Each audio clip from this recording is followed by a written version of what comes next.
Hi there, this is Midwife Monika coming to you live from my bathtub, literally. I'm actually taking a bath. Um, and I wanted to do a live video, but then I realized maybe I should pre-record it, given that I'm in the bathtub. This video is for folks that are interested in thinking outside the box when making business strategies and move. And especially for birth professionals, folks that are interested in birth work, working with women and children, women's health, or creative entrepreneurs in holistic health. I think all of us benefit from business insights and information. So I'm just home in Willits, and I've been wanting to make a business video for a little while because I'm actually getting ready to teach a more extensive business course starting next week. And so this is the little preview for it. And I wanted to call it, this video, to call it Business, Baths, and Bubbles, and how thinking outside the box can help you zone in on your zone of genius, or what your creative pursuits are. So I'm trying to hide so I don't get too censored. Yeah, so I'm definitely not a typical person. I mean, yes, I am. I'm human. I live in town and have a daughter, but I'm also pretty unique in that I've always really followed my heart in what I pursued. And I didn't pursue things that other people wanted me to. I did things that I loved. And it has actually led to my success over the years, believe it or not. Everybody always tried to give me really practical advice. For example, I wanted to be a counselor with women and children. So people are like, oh, you should become an LCSW or an MFT. And I did a lot of mental health work and actually found midwifery through working with teen moms. So it was interesting. But when I got into an MFT program for feminist psychotherapy, that same time I began working as a student midwife and a doula. And I realized my true calling to serve women during the reproductive years. And that has since widened. Now I'm over 16 years in the birth industry, and I've been a licensed home birth midwife for almost 11 years, all in rural Mendocino and Humboldt counties, rural Northern California. I'm also a mama, and a solo mama at that, to a spunky, energetic 7-year-old who is just amazing. And her name is Shri. And she has actually allowed me to move further into my path as a women's health advocate, as a teacher, as a mentor. And the business piece is something that I seriously never thought would be my calling. Like, I always thought, oh, it's too boring, it's too dry. It's for people that wear suits and show up for a 9 to 5 or however many hours they work, 8 to 6 or even more hours. I just really didn't see that for myself. I didn't really see myself in corporate healthcare.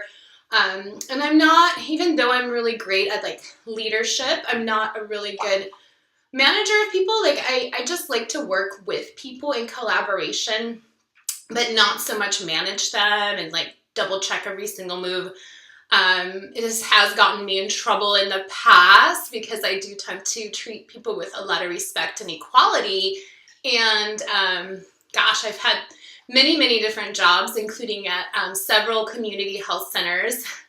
And I was sometimes called out for things like that, being more open-hearted and understanding to people's life situations. And even having to write people up for really, really things that I felt like it shouldn't have to happen. I mean, yeah, it was part of my job, but I believe we work with people because we desire to, and we desire to make a difference. And I believe, especially when you're in the birth circuit or in any kind of holistic health work, you're doing it to help heal and to help make a difference. You're not doing it just because you want to you know, you want to just work for someone else. And I'm actually a terrible employee.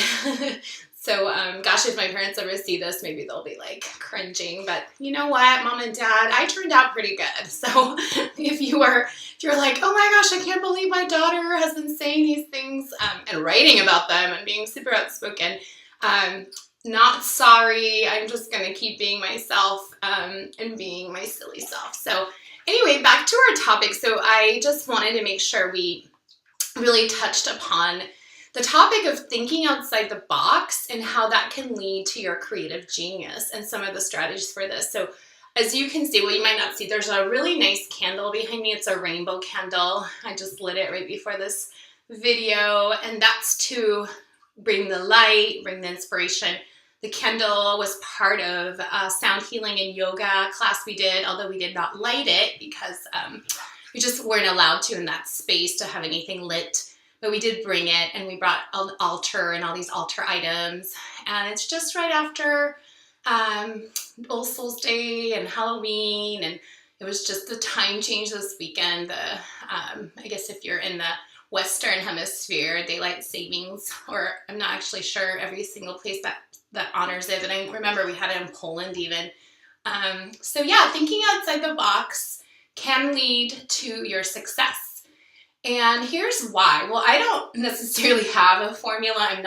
I can teach strategy and I can teach marketing, and even I'm pretty good at sales at this point. I actually, that was my hardest part for the longest time, but thankfully I have really grown and have gotten better at it. When I realized all marketing is just really communicating what our gifts are to the world in a way that they understand and in a way that they can access, I realized it was actually really easy and that we do that all the time.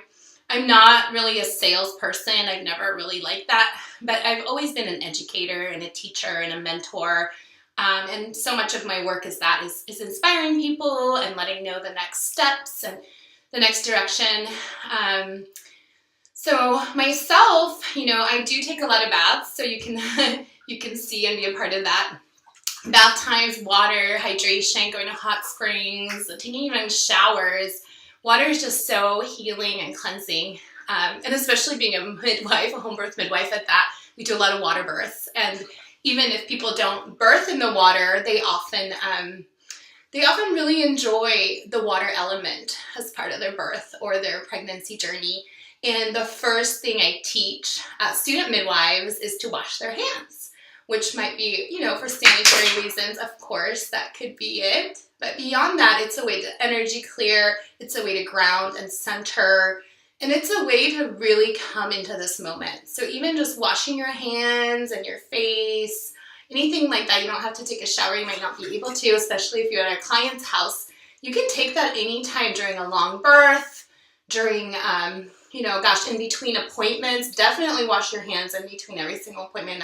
That's a requirement. I really, really require that. And adding the bath element, the fun element. Here's my foot and my toes. Since I like to do a lot of yoga, I'm pretty flexible. So yeah, being yourself, being your authentic self without trying to really sell what you're offering, but actually just putting it out there and then really being able to receive it. So for me, I have really widened my practice. I do a lot of home births and well women care, pap smears, clinical breast exams, and all kinds of holistic women's health. But I'm also moving more into other healing modalities. I'm calling them multiple modalities because they include sound healing and touch and reflexology and some massage, some trigger points, a lot of other things, Reiki. So that's just my offering, one of my offerings, and I find that when I want to do something, it usually is pretty successful, but it's also because I fully believe in it, and I work with my inspiration. So even this idea to be I want to do a video and I want to take a bath. Well, I only have an hour. How can I do both? Wow, we can do a video from the bath. And I'm sure it's been done before, but definitely not so much in my industry. We see a lot more mamas in the bath than midwives. And isn't that interesting that as women's healthcare providers, we often feature, mamas in their element, mamas birthing, but often the midwife is clothed, she's wearing gloves, maybe scrubs, things like that. There's a lot of layers there. So you can just acknowledge that, I'm a real human being with a real body, and my body needs breath, it needs water. I need a lot of different elements to really feel grounded. And the way I practice is a slow practice, so I don't see a ton of people every month. Like every month I have 1 or 2 clients, and then I'll do like all the prenatals, all the postpartums, and of course the birth, and I have an assistant I like to work with, or sometimes a couple different ones because they take turns, or people have time where they're off call or with their families. So I have several, and I actually have also trained several, so it's kind of nice to have that support for the families. And we often also work with students. And I mean, when I started this, what I was told by everybody was like, oh, you can't make any money doing birth work. The only people actually making money are those that own private birth centers and do high volume and, obviously hire a lot of staff for low wages. And that just didn't sound true to me. I have always had a big vision for acquiring quite a bit in society, not just wealth. I'm not just talking about wealth like money, but just really being well-resourced, especially as a single mama, and what it takes. So I've always really had to make sure I had everything in place. Childcare has been a big one, and I often actually do partial trades with people, both families and students, for childcare services. I just had one of my stones fall. Labradorite, I don't know if you could see it. There's a lot going on in here, which I can't reveal because I'm being a little bit obscure here with social media guidelines, and also just being honoring. And I don't teach naked. I don't want you guys to be like, oh, she's a midwife that teaches naked, but I'm definitely a rebel, and those of you who've known me for a while, like going back to like high school or college, know that I was always non-mainstream, always kind of push the boundaries. And I used to kind of piss people off. I probably still do to a degree, because I stand up for social justice, I speak out for women's rights, and I get upset when power over is being used, or dynamics of, even scarcity model where like, oh, there's not enough clients, or you took my client. I mean, I even had someone recently process something with me where another midwife was calling her out for, not even necessarily getting the client, but wanting to get a client. And I remember when I first started working professionally after getting my CPM, my Certified Professional Midwife credentials, and then getting my license in California, Northern California, I was like, yay guys, I'm here, I'm licensed, I'm ready to practice. And a lot of the response surprisingly was like, oh, don't get your hopes up, or there's already like 12 or 13 other practicing midwives. You probably can't really make any money. And I pretty much did it. I did it all. Like, I've been in practice for almost 11 years. I did take about 6 months off to have my baby, a little more, like maybe like 7.